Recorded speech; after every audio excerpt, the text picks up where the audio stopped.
Good Wednesday evening, everyone. Thanks for joining us here on Bowling with the Pfeff. I'm Andrew Pfeffer, and this show is a platform to share unique bowling stories from people really all over the country, talking about their passion and drive and overcoming adversity in the sport of bowling. And it's for all skill levels. So remember, if you're interested in coming on the show, feel free to drop me a line on, you can comment on this page, you can comment on our Facebook group, which is Bowling with the Pfeff, or email bowlingwiththepfeff@yahoo.com. We'd love to have guests from all skill levels and all over the country. Like I said, no skill level is off limits here, as long as you have a passion for the sport, which I'm hoping by watching this, you do just like I do. So let's start with the first frame today, and with Valentine's Day, we're talking about the impact of your significant other. And Valentine's Day, of course, coming up this Sunday. So we're talking about how your significant other impacts your bowling, for better or worse. You know, there's no judgment here. My wife of 12 years used to come to our leagues every single week, and it was so cool to see her back there cheering me on. I remember shooting a 300 game a while back, and she was watching, and afterwards she told me she was more nervous than I was. And I don't know how that could be, but she was there really with me on every shot, which was really cool.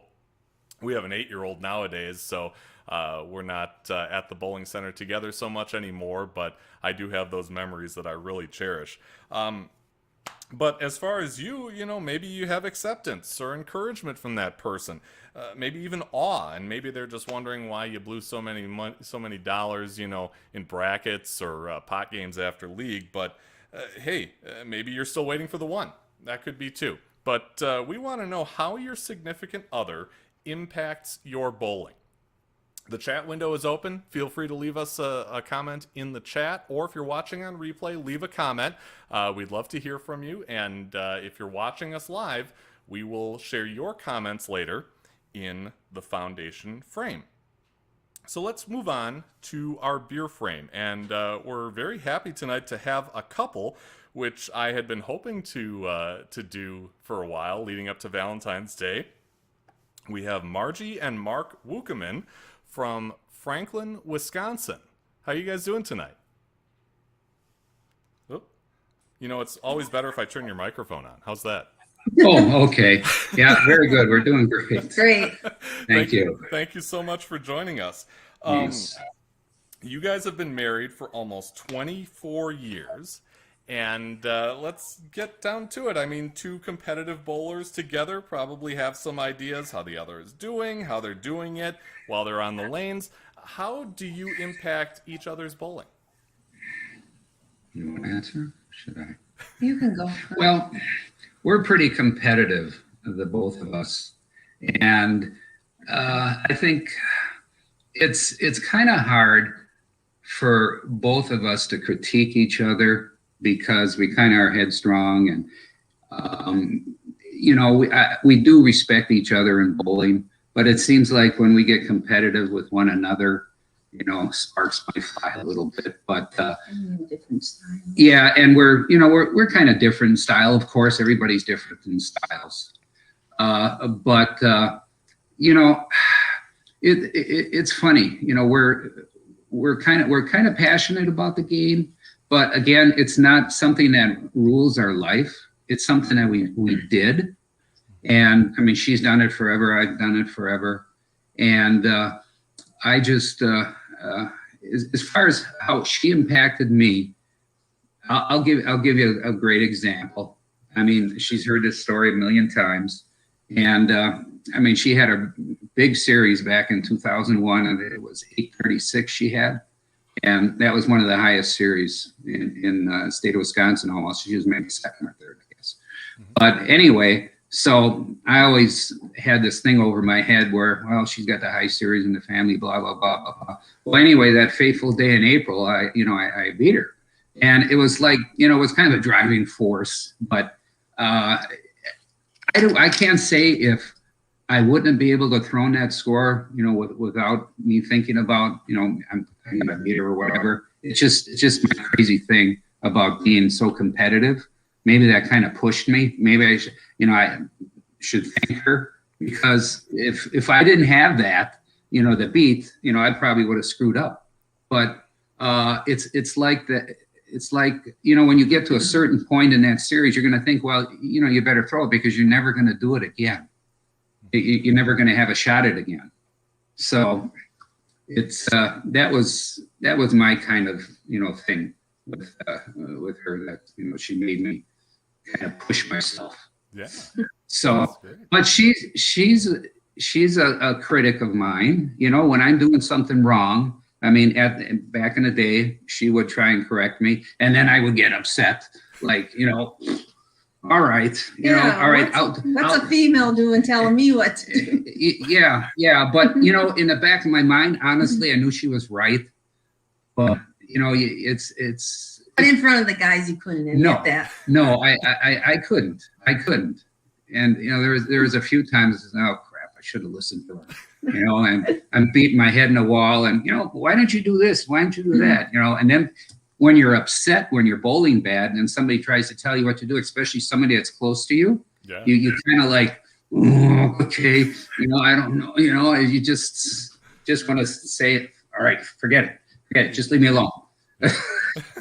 So, but no, she's a one hell of a bowler. I mean, it was incredible, to watch her bowl at times, and and see. She was so dominant for so many years that she'd be on teams and doubles and then singles and everything else, and she has more titles than me, and it's well, I don't have a lot, but I mean she has a lot more, and she's done a lot more.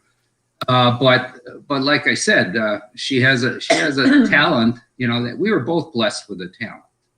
Okay, it's something that you could practice all your life, and you don't get to achieve to a certain level.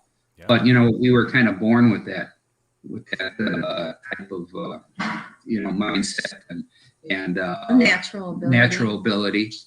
Yeah. So and go ahead. I was gonna say, so you were both established bowlers when you got married, and presumably before we met. Yeah. Oh yes. Presumably when you met. So how did you end up meeting? How did you end up coming together?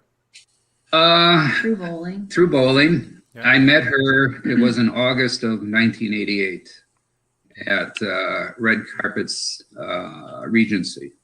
Okay. When we had the Coors. It was a traveling league. A traveling league. And we had a sit down before the start of the league. And we were all, sitting in the room, and that's when I first, seen her. Because she just got back from Arizona. She lived there for a few years. So that's when we first met. Okay. And and through the years, have you competed together? Have you been on the same teams or on doubles teams? Or yeah. Like that? Mm-hmm. Yeah, we have. I mean, not a lot. On and off. Yeah. Because we had established our own partners and teammates before.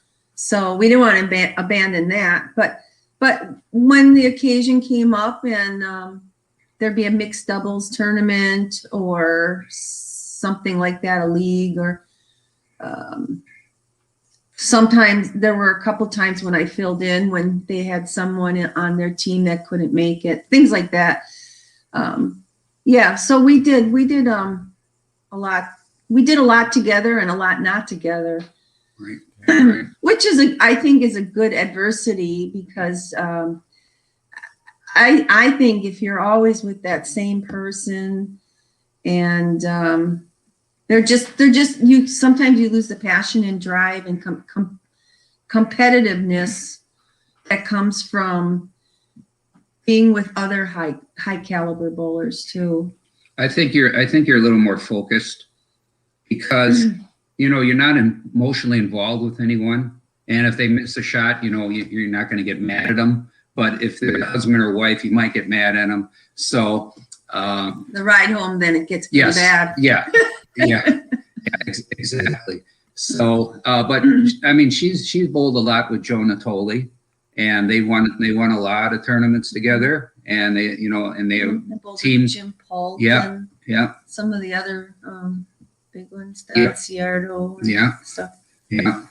So, But Mark's bowled with a lot of great bowlers too, and he was on the Lynn's team, the famous Lynn's team for some years, and yeah. But it's really nice that we both have that passion and drive for bowling. So if he's bowling in a major tournament and I'm back there watching him, I'm 100% rooting for those guys, and vice versa. If I'm in a ladies tournament or a mixed tournament, even though we're not bowling together, we're still rooting for each other. And there's been times even when we would be on opposite ends of the bowling center, and he'd come down and say, I can see what you're doing, do this, or switch balls, you got to switch balls. You're playing the wrong line or something. But we tend to help each other. Yeah, out. but there are times that I made the wrong comment or said something wrong, and then she got really mad, and then she went back to what she was doing, and then she started getting strikes and says, listen to him. But you know what? That's the thing. When you're tied together emotionally like that, and then if you say something wrong, then all of a sudden, oh my gosh, why did I say that? Maybe I should have just left her alone. But that's kind of just the way I am. I try to help somebody out, but sometimes it backfires. Yeah. So. Yeah. At least your heart's in the right place, right? Well, right. Yeah, definitely it is. Yeah. So about, I'm going to say 20 years ago, there was a strange occurrence on national television where you were mentioned in a sitcom. In the sitcom That 70s Show, the character Eric Foreman said they're going to miss the finest game of 10 pins since Marvelous Mark Wukoman.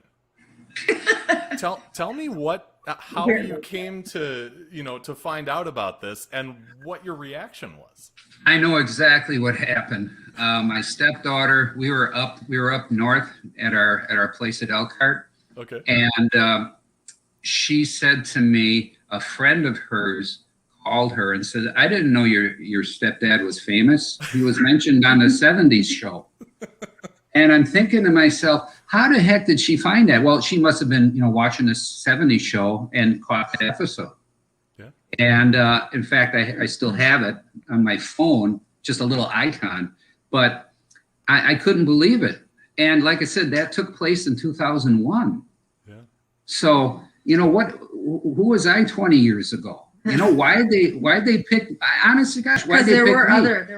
There were so many. Had 900s. Well, it wasn't a 9 because I shot the 900 in 2006, but this was in 2001. So again, out of all the bowlers in Wisconsin, again, why they pick it? Because maybe it sounded good. I don't know.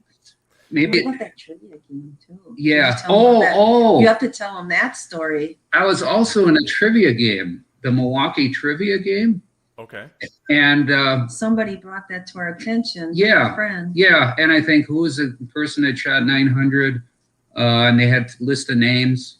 So again, I was on that too. I completely forgot about that. So, as we've been texting back and forth, I did put in a good faith effort to try and find out, why. I texted a guy named Mark Brazil, who I think was a writer on that show. Or no, I didn't text him. I tweeted to him in the public forum. I joined That 70s Show fans group and asked the people in there if they knew anybody who might be able to answer it. I emailed Laura Prepon, who played Donna in that show, and I sent an Instagram direct message to Topher Grace, who was Eric in that show. Oh, wow. So far, I haven't heard back from any of these, but I'll tell you what, my brother messages me on Instagram a lot, and every time I get the notification, I'm like, ooh, is this the answer that I'm Yeah, yeah. Gosh, please let me know. Again, I was just flabbergasted, to even hear my name. Sure. Especially on a big time show like that. I know it was little, but still, again, why I was singled out, I have no idea. Yeah. No idea. Hey, maybe someday we'll find out, and Yeah. I'll definitely let you know about that. So the one picture that I've been able to, I guess, find, and it really was to find it because it took a little while, that has both of you in it, is this one from U.S. Bowler Magazine. Matt Cannizzaro was nice enough to send that my way. He said he bowled league with both of you guys too at one point. Yes. Yeah. So what was going on here? Why? I guess why are you in this ad? Well, it's when I had the 900 series. Okay. And I was I did some advertising for AMF.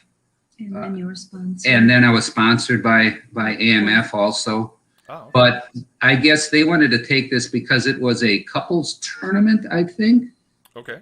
Or is it a 4-person, 2-person, or whatever? It does say mixed team at the top. Mixed team. That's what it was. That's what it was. So apparently they just picked us, and because of our combined high score. Yeah, and it was. Again, I can't even remember having a picture taken. I remember a picture, of course, but that might have been at Classic Lanes in Greenfield. It was at Gina's place. Yeah, Gina's place. Yeah. So. Okay. And then we got shirts. I mean, we got so much stuff. I mean, it was crazy. It really was. It was so nice, and just to be recognized. What about that one stint we did? Oh, at Dunkin' Donuts. Oh, at the Dunkin' Donuts. On 27. There was Gene Miller and Bob Reitman from WKTI. Reitman and Miller. Yeah, Reitman and Miller, and they interviewed us at the Dunkin' Donuts on 27th Street, and they set up a little bowling alley, sort of like almost like a Nerf ball type thing, And the lane would roll out, and you got the 10-pin set up. Husband against wife. Yep. Okay. And very, very nice gentleman. We did the interview. It was just a fun thing. Yeah, it was. And then we went to a Admirals game, and we slingshotted both of us at pins on the ice during halftime. It was like supposed to be family entertainment. Yeah. I think we both got a strike. Yeah. Okay. And you left in the same condition that you arrived? Yeah. Okay. Yeah. It wasn't too bad. It went so fast. Yeah, it was. That was fun. That really was. I mean, when you hear your name, you had 10,000 people in the arena, he shot 900, blah, blah, blah. And we just, get up there. Oh my gosh, we're going to be in a slingshot. I thought to myself, I've never done that before, but you know what? What the heck? I'm having a good time. She's having a good time. Let's just do it and slide across the ice. Slide across the ice, and we spread. You guys must have great insurance. I'm covered there. Right. No, we spread ourselves out like sideways, like this, because if you're going in like this sideways, you're going to knock them all down. If you go ahead first, you might leave a 7-10 or something. Ah, okay. Yeah. So you were more like sweeping the rack than right. Yeah, exactly. Yeah. We both had that same mindset because we both turned our bodies and knocked them all down. Of course, we want to be competitive. I don't want to leave 8 pins and she's got a strike. Right. So But time's a good thing. But through all that stuff, through the appearance with the Admirals and the interview on WKTI and the picture there, is it a point of pride that it's really the common denominator is not only do you get to really be an ambassador for the sport of bowling, but you get to do it with the most important person in your life. Mm-hmm. Right. I'll tell you, when you have a spouse that bowls, they understand. If you don't have a spouse that bowls, and if you do it a lot like we did, there's jealousy and everything else. And why are you doing this so much? What's the big deal about it? Blah, blah, blah. So again, it was a perfect fit because we both bowled. Yeah. And, and our families were all for it. And they took care of our kids when we were away on weekends and so forth. So the family support is huge. Yeah. she had a grandmother and a grandfather that owned a bowling establishment. Mhm. Okay. That's where it started for me. It Oh, all started. Yeah, it was on 27th Street. A real old one. 4 lanes in a basement with no ball returns. You know, that's when you had boy pin setters. oh, sure. Yeah. So, and you threw cork balls and black rubber balls, which most people won't even know what that is anymore. Yeah. She even had a bowling alley in the barn at her farm at her house. Wow. So When I was a youth growing up, yeah, we got bored one day, and my brother and I decided, well, let's make our own bowling alley up in the hayloft. So we cleared it out. My brother was pretty, had a little bit of an engineer in him. Decided he was going to make a ball return out of some lumber that was laying around in an old slide, and my grandmother had sold the bowling alley to Target, the land, so she gave us all the balls and pins, and we took some white paint and made spots at the end of the lane so everybody knew where to set the pins up, and then we kept score on the wall with chalk. wow. I mean, we were just kids looking for something to do in the 60s. Yeah. But it stuck. I mean, at some Oh, point, yeah. some point, Margie, you think, wow, this is something that I want to get more serious at and get better at. So I guess tell me about how you transitioned from the makeshift bowling lanes in your barn to, you know, starting to compete a little more. I just loved it, and it was the competition and the love. And we grew up in the country on a farm. There was not much to do other than ride horses and take care of chickens and things. And one day my father said, how would you like to get in a league? He says, I'll take you every Saturday morning, junior league or bantam leagues, I think they were called at the time. Mm-hmm. I said, oh yeah, that'd be great. My eyes lit up. And then I was bowling every Saturday, and I just was getting better and better. And then it became, well, I started bowling on Wednesday nights after school as I got older. Mm-hmm. And then it just kept progressing to the point where the house coach said, I want to get you in some tournaments. I want to get you even more experience. And that's kind of how it just kept progressing and progressing. And the funny thing is, I come from a family of 5 other brothers and sisters, and none of the other ones really took to it the way I did.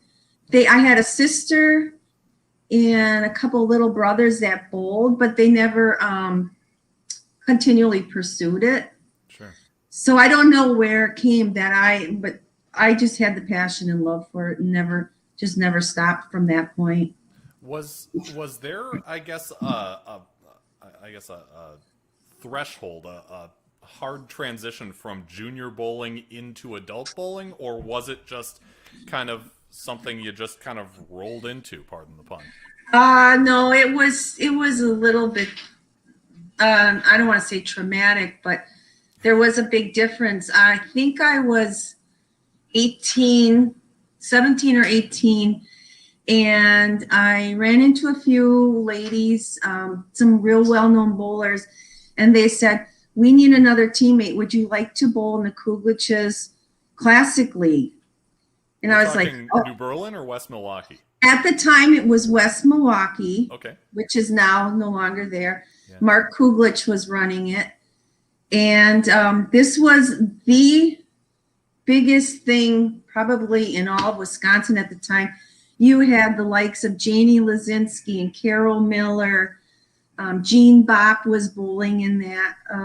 Vicky Vukovic, Lori Gench, Elaine Rabotsky. I mean, I could go on and on. Yeah. So everybody and anybody who knew the best bowlers in the state were bowling there. And I thought, oh my gosh, am I ready for this? And everybody around me just said, you got to start somewhere. You got to get your feet wet. Just go out there and do your best. You know, that's all they'll expect of you. And that's kind of where it all started. That pushed me into a more serious competitiveness, would you say? And then when I was in that league, I think I only switched teams twice. I was with I bowled with Lori Gench and Royletta Ashley and Burge Priswicki, a few others, Lynn Mack and stuff. We had that team pretty much set for a long time, and then I eventually switched to a different team as some of the older ladies retired and dropped out. But then it was more of the perseverance of my father, who felt I had greater potential. And he said to me, I think you should go out on the Lado tour and try that for a while. He says it's going to be a great experience. You're going to learn so much. Again, I felt this pressure and I felt, oh my gosh, I don't know if I can do this. But I did it because I'm a person that I figured try something once. And if you don't like it, you drop it, right? But sure. So I didn't really have a sponsor like I think most women on the tour did, because it is costly. Oh, yeah. But my father said, I'll sponsor you. He said, I can handle that. He said, I want you to at least give it a try, because you only live once. Go for it. I said, okay. So I think I did that on a part-time basis from 1970. I want to say 75, 76, maybe 77, maybe part of 78. But again, I did it part-time because I was working on the side too. And I never made it really big, but again, I'm glad I got the experience. I'm glad I did it. I had fun. I learned a lot. I made a little bit of money, but nothing to speak of. Sure. And then I came back, and just kept bowling adult leagues. Yeah. Let me throw this up there. This is a bowler who was on at least one of the teams. Maybe you've been on multiple teams with Rochelle Roventini. Yep. She says it was infectious to the team she was bowling with, and she was always a true leader and inspiration to me as a bowler. And she's talking about your intensity when you're out there competing. Where does that come from? I don't know. I've always been competitive. I have always been, as when I was younger growing up, I was called a tomboy. And just to give you a little background, I competed in motocross racing. Oh. I raced cars on the ice, raced horses, go-karts, fuel-injected go-karts that went 70, 80 miles an hour. What else did I do? Softball. Oh, I played softball 3-4 nights a week. I was pretty successful in that too. Played billiards 3 nights a week. Was pretty successful at that. I don't know where the intensity comes from, but I guess I don't like to lose. Yeah. I don't know what else to say. Yeah. No, I like to be the best at whatever I'm competing in. Sure. Yeah. Who would you say you enjoy bowling with the most? And you don't have to single it out to one person, but maybe you have a set of teammates who really you enjoy bowling with because you get along well, or they drive you to do better. Oh my gosh, everybody I've ever bowled with. Yeah. I'm easy to get along with. Everybody. In my earlier years, I bowled with Royletta Ashley a lot, Sharon Culp, and that team. And then in my latter years, probably in my most successful years, I bowled with Rochelle Roventini, Chris Weber. Who else was on that team with me? Boy, I hope I'm really bad at this. Yeah, I can't remember either.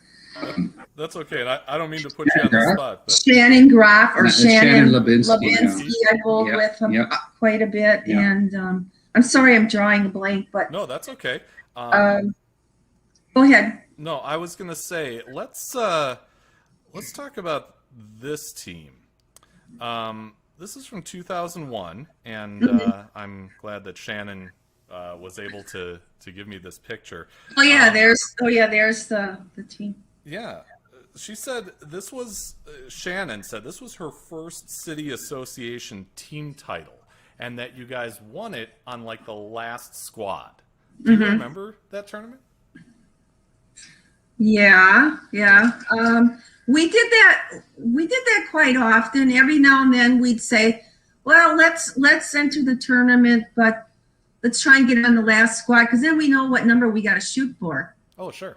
It's just our strategy, and sometimes it worked and sometimes it didn't. Yeah, it's got to be better than Is waiting. that Diane Stanislavski Yes. there? Yes. Oh, I that's bowled with. Diane. I forgot about my my other team that I bowled with quite a bit. That would have been Jerry Anderson, Jerry Hafes, Diane Stanislavski. I think Lori Grisanti was on that team, and I don't know who else.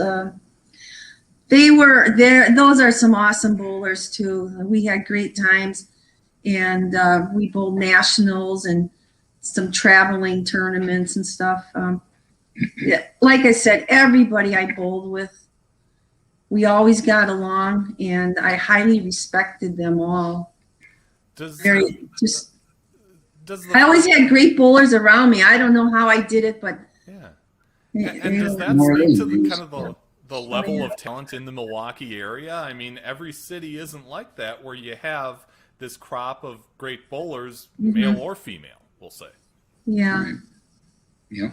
Yeah, I'm very fortunate to be in Milwaukee and being in the sport of bowling, especially when it was at its peak throughout the years. Yeah. I feel bad right now that it has somewhat died down. We've lost a lot of the great bowling centers. It really hurts inside. It kind of crushes me, and you know, the next generation is never going to know what we knew of the sport, so to speak. Sure. And I'm sure you've heard that before. Oh, yeah. And it's, you know, it's not just in Milwaukee, Metro Minneapolis, same deal. But yeah, I mean, hey, we try and hold on to the memories as best we can, and, kind of pass stories along to the younger set, and hope at some point, maybe there's a second heyday of bowling coming. Yeah. I have to give a shout out to someone else who's been a very big advocate of the sport of bowling, and that's Doug Schmidt, who runs the 10-Pin Journal for so long. And Doug's kind of a neighbor. He lives in Franklin also, and I've known him probably a good 20 years or so. And Doug has always been very good to me, and I've been fortunate that I've gotten a lot of publicity from him too throughout the years. And a lot of people would say, gee, why? And, I don't know why, other than, he at one point in time felt like if he were to pick someone as an ambassador as to the sport, he said I would fit right in there. And I thought that was one of the highest compliments someone could have. Yeah. So I just wanted to shout out to him on that. No, I'm glad you did. And the 10-Pin Journal is one of those newspapers that you see on the rack at the counter at the bowling center, and it has high scores on the front and stories in the middle. When you appear in print, either in a picture or under that list of high scores, how does that feel? Well, you take pride in it, and you say, gee, well, all these years of hard work has paid off. But, I am humbled to the point where I'm not going to let it go to my head, because there are so many great bowlers, as we just said, in Milwaukee and in Wisconsin. And I'm a firm believer that we all have our good times, our good months, our good years.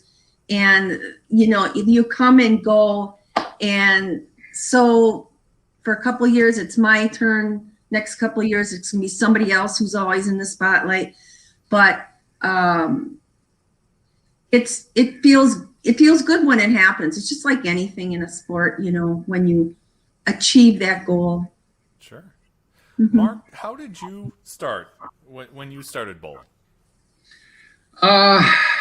It's so funny. I wish I would have brought it up here. I've got a picture of myself in 1959 bowling on one of those coin-operated bowling machines. Okay, with like the puck thing and the pins that go up? No, this was an actual ball. Oh, okay.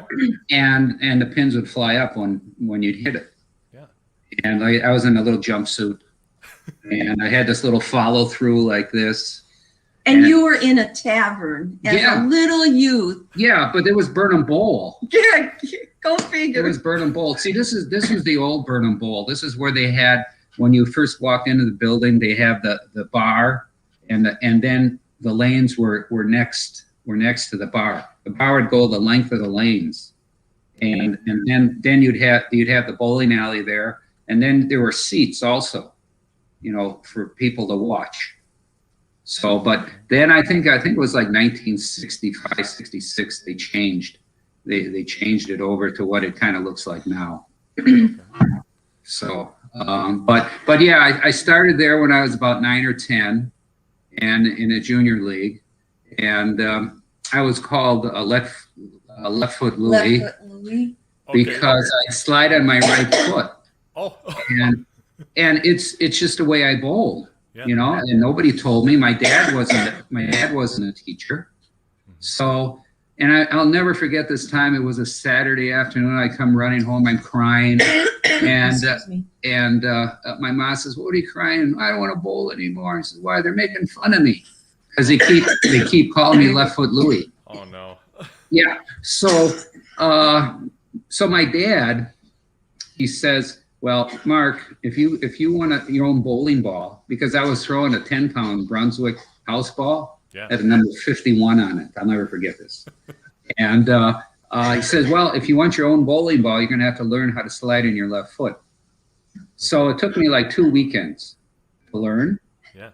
So he says, "Okay, son, well, you fulfilled the part of the bargain here. You can get your own bowling ball." So I remember going to this Jimmy Rex's pro shop on 37th and National, and I'm 12 years old. We walk in. My dad always got all his bowling balls from there, and we walk in together. And Jimmy says, "Who's this little one?" I said, "Oh, that's my son." He says, "Get him a bowling ball." Yeah. So they fit me up, and I remember having my thumb put in the ball, and then I remember the fingers. They started getting wider and wider, and what the heck is that? So I thought, well, all right, I can't tell my dad anything. So, and then I hear him drilling the ball. So, and the ball comes out, they put it on a cup, and I look at it, it's got 3 dots on it. It's an AMF 3 dot. Oh, sure. And they said, "Well, put your hand in the ball." So I put my hand in the ball, and I said, "Dad," I says, "my fingers are usually like down in the hole, and they're kind of lucky. Well, at my tips." "Well, that's a fingertip." I says, "Oh, okay." Again, I'm naive. I don't know anything about bowling. What the heck do I know? So he says, well, pick it up. So I picked it up, and I dropped it. And "What's wrong?" He says, "This thing's so heavy." Oh, no. And it was 16 pounds. So I go from a 10-pound ball to a 16-pound ball, adult ball, at 12 years old. Wow. And can you imagine how that would change your game, your swing? No, because I cannot. Because of the weight of the ball? What the heck is my dad doing? Yeah. I just don't get it. But I remember I started out bowling at Thunderbolt, which is Red Carpet West. Okay. At the time, it was only 24 lanes. Yeah. And that's where I bowled junior league. Okay. So, I bowled there till I was 16. But, we bowled in a junior travel league, and I'll never forget this. Me and this guy, his name is Bob Omernick. And we went to Bolero one time, and we were in this meeting hall, and it was all these older kids. They were probably 15, 16 years old. Here we're 12 years old. And we're bowling in this junior traveling league. I think we were only averaging 140 or 150. But I suppose they said, well, hey, you guys are good enough to do it. And that's kind of how I got started, in bowling with the better kids. And then as I progressively got older there, 14, 15, I started to get, bowling better, averaging 180, 190, something like that. And then I started working there for a little while. And when they turned it over to Red Carpet West, they added 24 more lanes, so they had 48 lanes total. So, but there's something I haven't really told anybody about what happened when I was in junior in bowling there. We were asked to bowl in a marathon. I'm pretty sure it was a 48-hour marathon. It was for muscular dystrophy, and 4 of us. And we started bowling at like 7 o'clock in the evening on Friday, and we didn't get done till 7 o'clock on Sunday. And yeah, we were young kids, but we'd have to bowl and just keep throwing the ball. The first few hours wasn't bad, but then we had to like improvise. They started putting chairs at the foul line and just throwing the ball, until we started feeling better. And then, we get out and do it again. And I mean, that was crazy. Yeah. I mean, never experienced anything like that before. Right. But there were 4 of us. We were the 4 better bowlers there, and we were just chosen. And we were also, we had a big tour of the Miller Brewery. We had a picture of Jeff Lasota. At that time, he was the house director there, or the manager. He was the manager before this Penn Laskowski. We were sitting, and there was another big wig from Miller there in the picture. So there were 4 of us and the two of them. So, I transitioned. Then I transitioned right into men's league, and guess where I ended up? At Burnham Bowl with my dad. And guess what? They were calling me Left Foot Louie. Hey, you brought your son, Left Foot Louie. Oh, no. Okay. Yeah. So, how did that make me feel? Well, anyway, the year after that, I think it was 17 or 18, it was a 925 league. Right. And, that was the best league there. It was Tuesday night. And I ended up having the highest average there at 192. So I'm thinking to myself, haha, Left Foot Louie, you guys. So, but yeah, then I went to the All-Star League, at Red Carpet South. And I kind of went to the Metro League and, all the other top leagues, around the town. Sure. So, when you, I guess, started transitioning to a tournament team or different tournament teams, I think Bob Greenfield said that you guys were on the same team in the 1980s at some point. How did that all happen? Oh my gosh, that was so long ago. I remember it was Greg Kelly, it was Greg Roggeman, it was me, Bob Greenfield, Hyde Dudarian, and Tom Hill. Okay. And I remember we were all wearing blue shirts. I know Greg Kelly, Greg Roggeman, he had the afro, and we all had the long hair and this and that.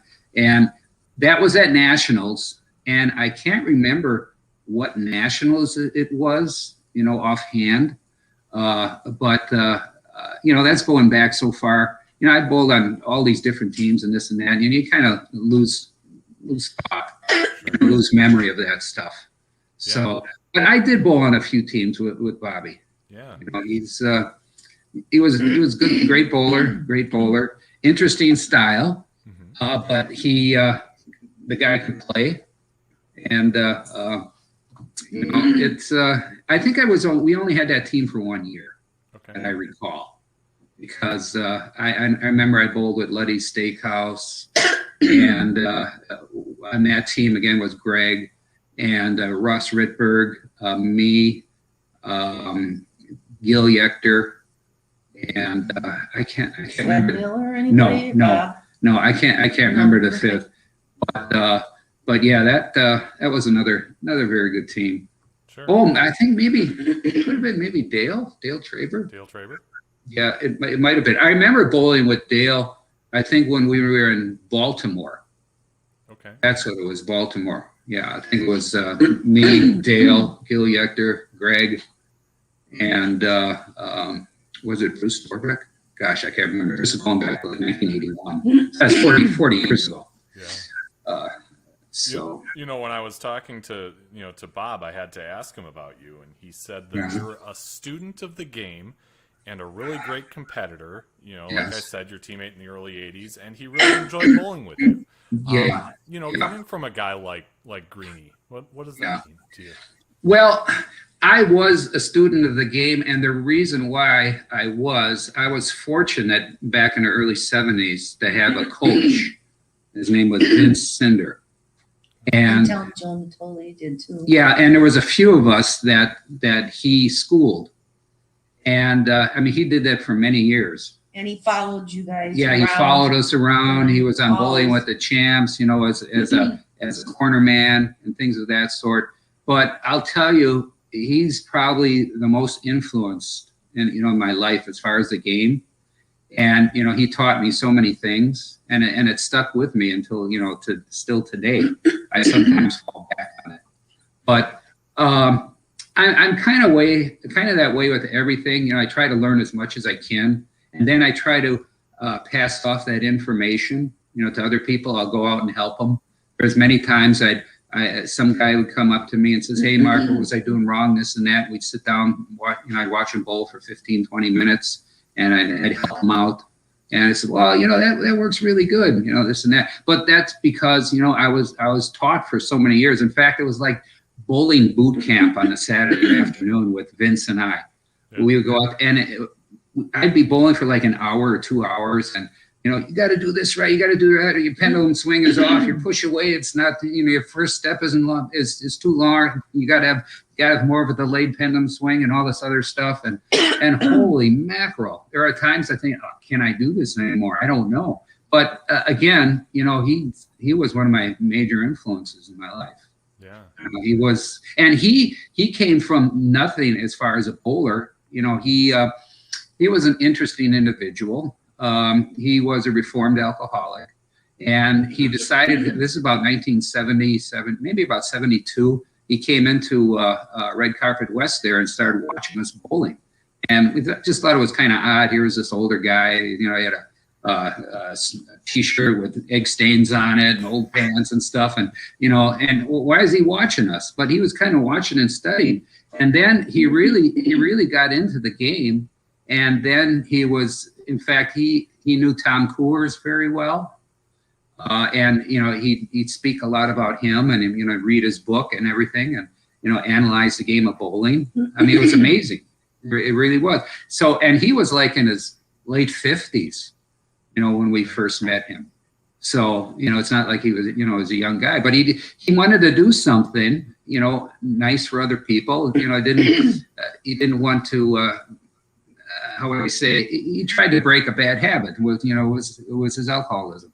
And that was his way of getting away from it, feeling good about himself.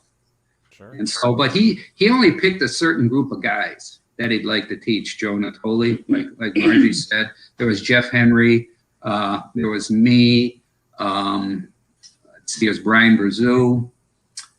A few names escape me. But again, there was just a certain group of guys. Oh, John Magna. Another shout out to him. He's drilled my balls for 48 years. Oh, wow. On the death. He's the only guy I went to. So, but yeah, he had a certain group of guys that he'd like to teach. But what he wanted from you is to listen to him. And if you started doing something wrong the week after or going back to your old habits, he would get in your face and say, what the heck are you doing?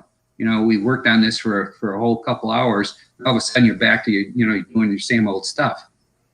And like I said, he kept us in line, and he made us all better bowlers without a doubt. We were so lucky to have somebody like him. So your bowling continues over the years, and you end up, much like Greenie, having to go through transitions when the equipment changes. Yes. You go from that yellow dot into some kind of urethane ball at some point, and then from urethane to reactive. And this is really for both of you, but I guess Mark, you can start. Was there a learning curve there, or did you find that you were able to pick it up right where you left off? Well, a little bit of both. There was a learning curve and everything, but the oil patterns changed also. The type of oil they use, surface, everything else, and then plastic. You had synthetic lane conditions. You had that transition also. But no, I kind of blended in real well from the urethane to reactive. We just learned how to pump left because we know that the ball would charge in the pocket harder because of the cover stock and the weight blocks and stuff. So we adapted. We adapted really quick. I mean, you had to, but I think if you have the fundamentals, if you had the fundamentals, before the foul line, that all that other stuff comes into play. Yeah. So, and you just kind of you do your best to transition. If you want to stay competitive. Right. And but you get to a certain level where you can do it quite easily. Yeah, Margie, would you say it was about the same for you? Yeah, I probably had a harder time transitioning, just because Mark is better at reading lanes than me. I'm more of a field bowler, what they would say field bowler, or what would you call my? Yeah, field bowler. Yeah, exactly. And so I usually had to adjust that way more so than Mark is more analytical with the game.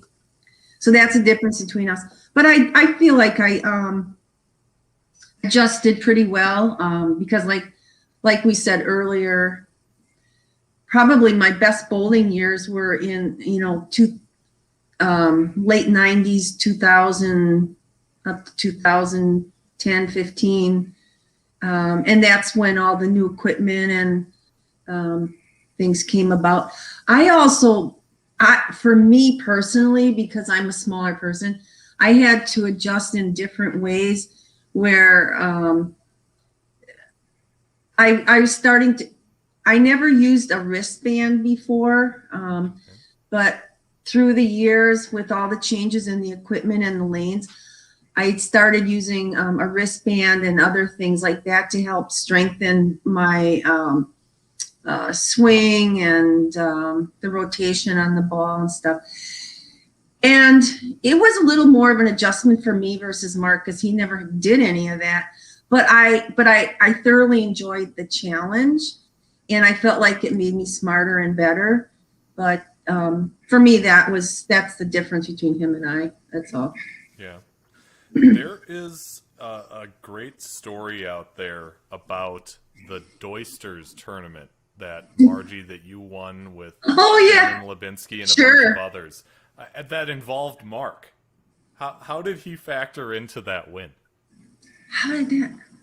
Wow, you got me stumped. Yeah, now you've got. Was I actually there? You were there. There was some kind of a discrepancy with one of your teammates' averages. Her average was marked too high, and because of that, the score wasn't as high as it should have been.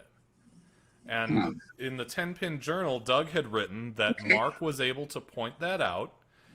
They gave, I don't know if they gave you or you gave them a couple weeks to verify averages. And when all was said and done, the lower average was the correct figure. And the team ended up winning the Doisters tournament, which had only been won by men. Up to that part I will never forget because that was an incredible feat. I just didn't remember the part about the average. That's interesting. So I did something right. I think you did a few things right there. So let's talk about honor scores, and I know you guys have mentioned it, earlier in the program. But Margie, you ended up shooting 836. Where was that, and what do you remember about that night? Well, of course, it was an exciting night. our team was, let's see, it was myself and Chris Weber, Jim Paul. Jim Palt, and Jeff Steinke, and Who was your leadoff? Who was, well, whatchamacallit's brother was in there too. Yeah, because but we're forgetting Mike. Yeah. Mike. Yeah. What was his last name? Boy, you caught me off guard here, boss. But anyway, yeah, it was just going to be a normal league night.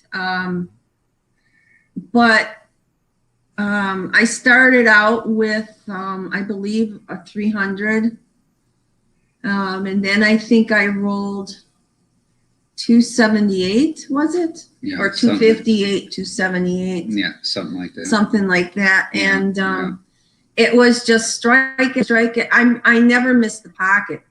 And to anybody, that's just the greatest feeling you can have is, so you hit the pocket every time, just hoping that you carry the 7 or the 10 pin is usually, you know, the biggest deal about it. And I just remember like feeling so great because there was nothing, I was just very consistent, just so consistent. And everybody said, wow, this is amazing. This is amazing. And this was more or less a men's league. There were only, I think, I could be wrong, but I think only 3 women in the league. It was myself, Chris Weber, and another lady down on the other end. So the guys were just in awe. And of course, I'm being bombarded with congratulations and whatnot. And then after that, it was like, okay, let's go to the bar and have a few shots. And then next thing it's call the husband. Well, I'm not going to be home right away. Yep. Hey, why? What's up? And, you know, let him know the big news. And it was just, I don't know what else to tell you other than it started out as just a normal night, other than the fact that, you know, I had the highest score of my life. Yeah.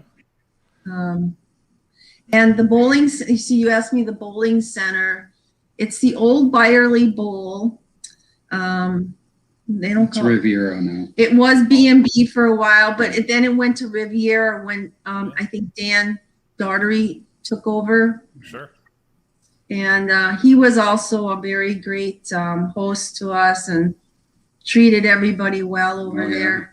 So it was a fun time league. Very, very, I had some great scores there. Yeah. Yeah. That 836 held in your household as the high series for several years after that. And then on April poor Mark took a 22nd, beating. 2006, Mark's bowling in the Saturday Night Men's Special League at Classic Lanes. Yeah. And he's on the verge of hitting the strike that's going to give him more than 836. And the way I've read about it, he kind of gives a little fist pump because he knows. Now he knows he's got it. Yeah. He's got it. Yeah. So Mark, what happened after that? Well, after that happened, I went into the zone mode and just sat down and did my usual regimen. I Sit at the telescore. sit at the telescore. Don't talk to And anybody. I remember my team captain wouldn't have anybody talk to me. He said, just stay away from him. Just He was stay protecting away from him. him. Yeah. Because you've got back-to-back 300s and the first 7 or 8 in the third game. The first 7 or 8. But, you know, what kind of was, you know, I wasn't really paying attention to anything. All I would do, you know, when you get into a zone, you just throw the ball. You don't think about anything. All you do is you pick the ball up. You know what you're doing. You know where you're standing. You throw it. You let it go. And things just fall into place. Focus. You know, another thing, you got to carry everything too. I mean, it's so easy to leave a cold 7 or cold 9 or 8 pin or 7 pin or anything in the pocket, you know. And you know, by the time I got in the first frame of the 10th, I looked to my left and I looked to my right. I was bowling on 5 and 6, and I didn't see anybody. I'm thinking to myself, where'd they all go? So I look behind me, and they're all there. They're all staring at me. It's like, but you know, the weird thing about it, I even said in some interviews, I was more nervous in a $10 pot game than I was that day. Yeah. because I said to myself, you know, I better do this because, you know, besides I'll never have another shot at it and I'll disappoint myself and plus everybody else watching. Because how many times does somebody, you know, see a 900 thrown? You know, it's very seldom. Yeah. And I know I'd be so upset at myself if I wouldn't have done it. The only questionable ball I had was that first frame of the 10th of the last game. I thought I was just in a touch and I was a little slow, but I didn't hit it as much, so it didn't hook up early, and it went dead flush. I know the last two did. But again, I had in my interview, I said, you know, the pins went down, place went up, I went down in the lane, and they had to carry me off. You know, I was just like, you got to be kidding me. Well, you know what I did. It was, in fact, a side note to this, I wasn't even going to bowl. It was a nice day. Mm-hmm. And she was working in the yard, mm-hmm. and I just got back my equipment from Nationals. I was sitting in a box in the garage, and I said, it's my last night of bowling. I don't feel like bowling. You know, the heck with it. Nah, just go ahead. She says, you know, you get food and get paid or whatever because of the last night. Yeah, she says, go. I said, you're going. Yeah, just go. Just go. Get out of here. My son was on the team, and he says, come on, we're not. Yeah. We can't bowl without another bowler. Just come. Yeah, just bowl. So, all right, fine. So I get up and started practicing. I had 7 in a row. So I had 7 in a row plus a 36. Wow. So I never missed. But here's another interesting side note. The team captain, his name was again Adam Lundquist. He said to me, "Are you coming back next year?" It's the 7th frame of the first game. And I says, well, Adam, I think the only way I'll come back if the world stops spinning or I'll shoot a 900 series. And I did. But I never thought about it after I said it. Wow. You know, I never realized I called it, you know, before I did it. It was the oddest thing. The whole thing was just today, you know, when I did do it, I didn't think about it, you know, like, oh, God, that wasn't that hard. You know, it kind of reminds me of the old Star Trek series where Bones was working on Spock's head, and he had this device that he used, and he got so smart that, oh, this is so easy. You know, I'd be able to fix Spock's brain because I got this unit on my head, right? And I kind of felt the same way that, gee, that wasn't that hard, you know, when you do it. But then after you look at it after all those years. How the heck did I do that? You know, it's so easy, you know, to hit the pocket 36 times, but sometimes you shoot 620, maybe you shoot 750, maybe you shoot 800, but never, you know, carrying them all. That's like almost impossible. And I wasn't a power player. I was 50 years old, so at that time I was the oldest. At that time, I think there's 3 other guys that, you know, are older than me now. But so the saying goes, there is some luck in bowling. Yeah. Because you have to have it all. Yeah. Skill, luck, the right equipment. Yeah. Everything fell into place. Mm-hmm. But you know, isn't that's the way life works? You know, things when you don't expect something to happen, it does. When you have something planned, it never works out. Sure. Murphy's Law. Yeah. And I mean, to give it some context, it's one of 3 sanctioned 900s in Wisconsin, and really one of 3 dozen ever in America. Right. Exactly. Yeah. PJ Geisfeld, he shot one in December. I'll never forget somebody. I forgot somebody called me or you told me today somebody at Burnham Bowl shot 900. This was in December, but it was amazing all the accolades I got from you know, the TV and press. It was crazy. You know, I don't even know if Tony got all that recognition. You know, when he shot his in 1999, I think Tony has. Yeah. I remember listening to it on WTMJ. I can't remember what it was, but I remember I was on the home bridge, and Tony Roventini shot 900. So, oh my God, that was like, geez, yeah, 1999, I think it was. But yeah, I was on 3 TV shows, and they sponsored me, you know, Global, AMF Global, and we went to San Antonio, in a factory. My wife and I and my stepdaughter Missy, and they wined and dined us. We went to restaurants, did photo shoots, the whole bit. I mean, it was just like crazy. To the factory. Yeah, I went to the factory, seen how the bowling balls are made. Yeah. Just very interesting, great stuff. Yeah. it was something. It really was. It really was. So I was going to say one of the, of course, to have, similar honor scores and things like that. But you guys have had similar experiences where you've both been inducted into Hall of Fames, or Halls of Fame. Let me correct myself. Both in the Milwaukee Association and Margie, you in the state USBC. What's it like to be inducted into a Hall of Fame? Ask her. That's where I'd love to be. Everybody knows me. That'd be the thing I'd love to be, to get into is the state. But another side note again, this year I really pressed to have Mike Strani get in the Hall of Fame, and we did get him in. I mean, it hasn't been scheduled yet, but I was really happy to see him get in because he deserved it, and I know he has health issues and stuff. And he said the only way I want to get into the state is if it's held here in Milwaukee, and this year it was. So I think there was a few of us that really pressed. Rich Wonders, helped to get him in, and Greenfield and Hank Poznanski. So I was really, really, really happy to see him. He deserves it. Yeah, definitely does. Margie, what were those experiences like for you? Well, of course, just the greatest honor anybody could have.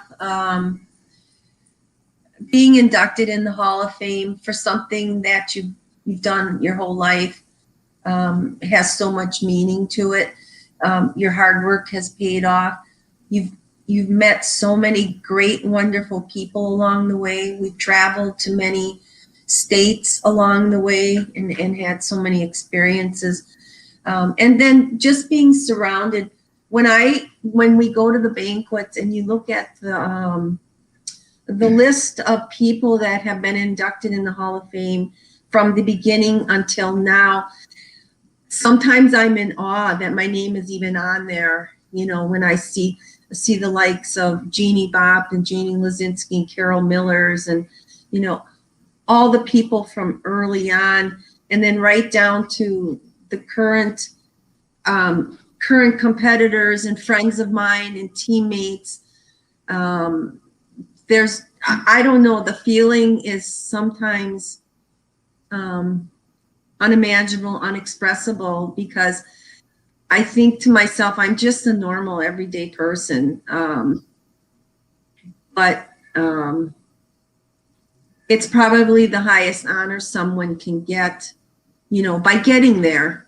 Again, it just shows all our hard work has paid off, and I just hope the best for the future youngsters, and hope that they can all do the same. I just hope our sport doesn't die. I would just cry if this sport doesn't continue somehow. Sure. To flourish. Margie, you said you're not bowling anymore. Mark, are you? Right. Are you still bowling? Well, they want me to bowl senior state this year. Debating, I might, but the reason I didn't bowl since October of 2018. I had problems with my left wrist.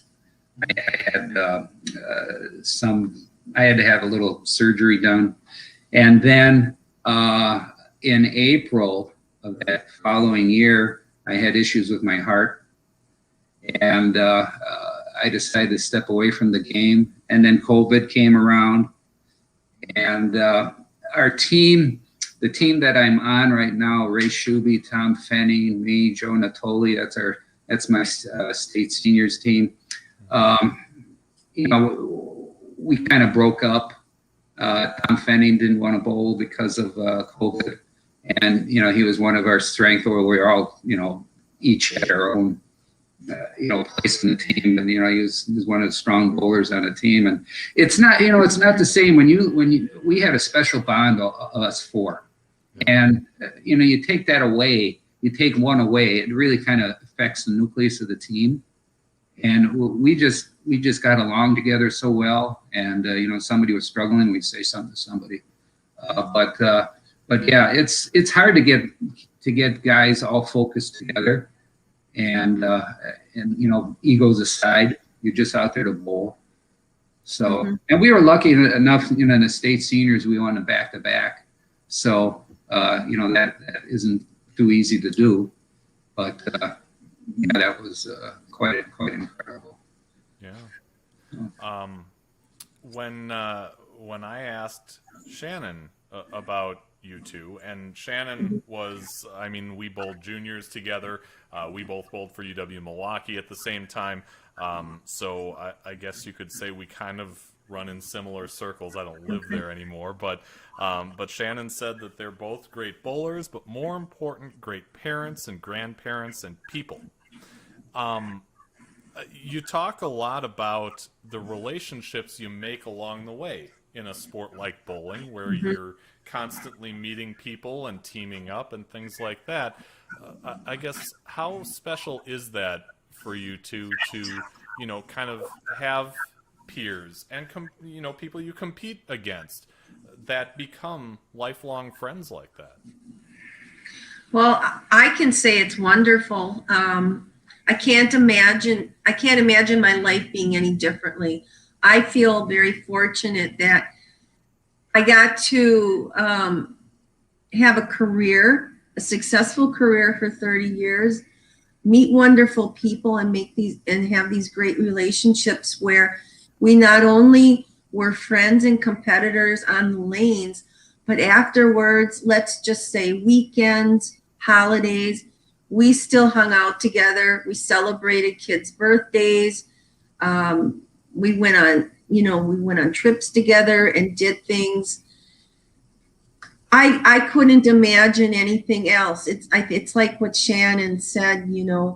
I think we're very very diversified people. We were good in our sport. We both excelled in our work or our business, and our relationships outside, that we bonded with all these people that we met through the years in bowling. I couldn't ask for anything better.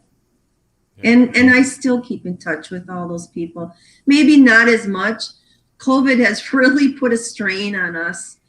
And with me, the last, in 2016 and 17, I had back-to-back back surgeries, and then found out in 2018 my nerve was damaged in my left leg, which is your planting leg for bowling. Yeah. So it's like having neuropathy.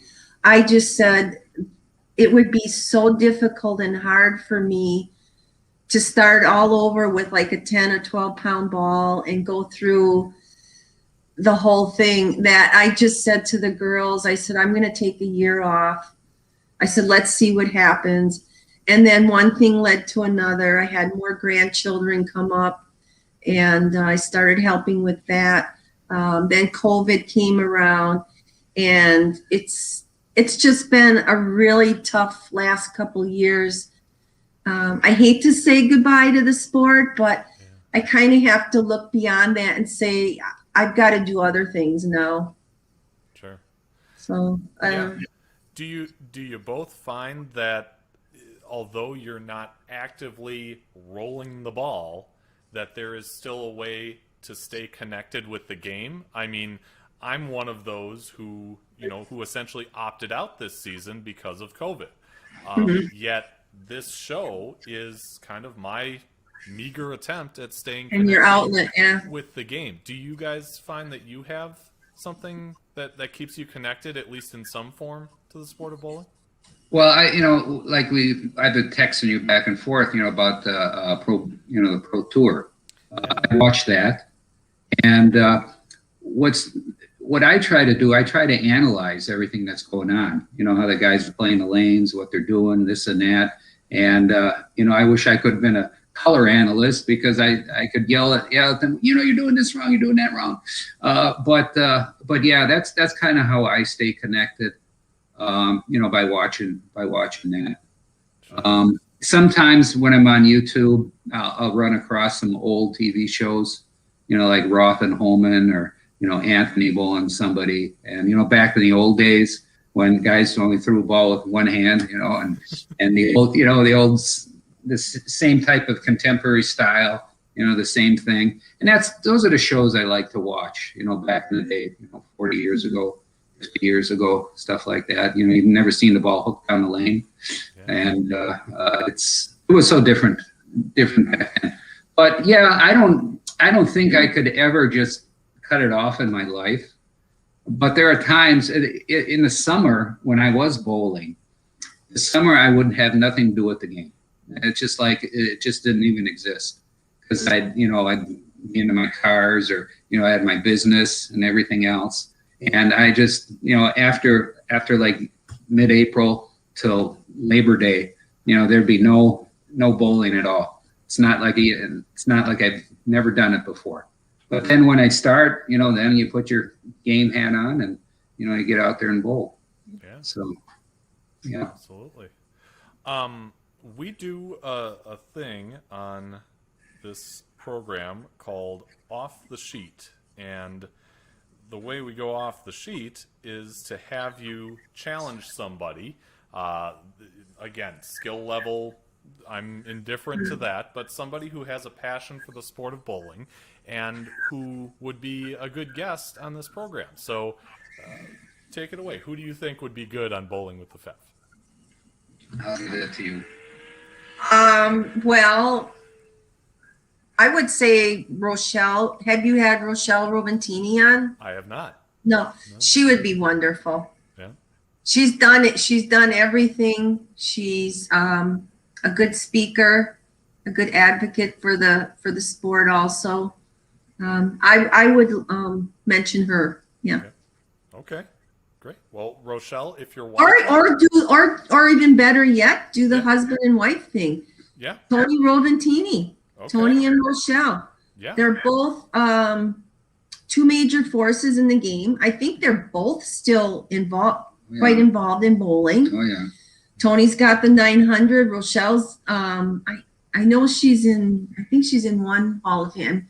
Well, I don't quote me on that, but I mean she's won everything too. There is, and she's the next up and coming superstar. She's already a superstar, but that would be a great husband and wife show again. Yeah. Absolutely. Well, Tony and Rochelle, if you're watching, look me up on Facebook, or again, email me at bowlingwiththefef@yahoo.com. And if you're interested in accepting the challenge, we will set that up. Mark and Margie, I really appreciate your time. Happy Valentine's Day to you. Thank you. Yes, thank you. Thank you so much for taking the time to share your bowling story, and have a great rest of your week. All right. I will do. Okay. Thank you. Thanks a lot. Yep. There they go. Mark and Margie Wukoman, a great conversation about bowling, tournaments, that 70s show, and more. Really exciting to have them on the program, and always good to talk Milwaukee bowling. I'm from Milwaukee, so that's kind of getting back to my roots a little bit, which I always love to do. Make sure and join us next Tuesday, 6 p.m. For our next live stream, which will also be a great show. We've got a USBC Hall of Famer coming up, and very interested in talking to him and kind of exploring his bowling story. And again, join our Facebook group. It is a public group now. Just search Bowling with the Fef on Facebook. You'll find us. We are about 80 strong in the Facebook group and 60 subscribers strong on this YouTube channel. And I thank each and every one of you who have taken the time to come check us out, comment on the Facebook page, and just be involved in this show, Bowling with the Fef. Anyway, that's going to do it for us tonight. Be just and fear not, and we will see you next week on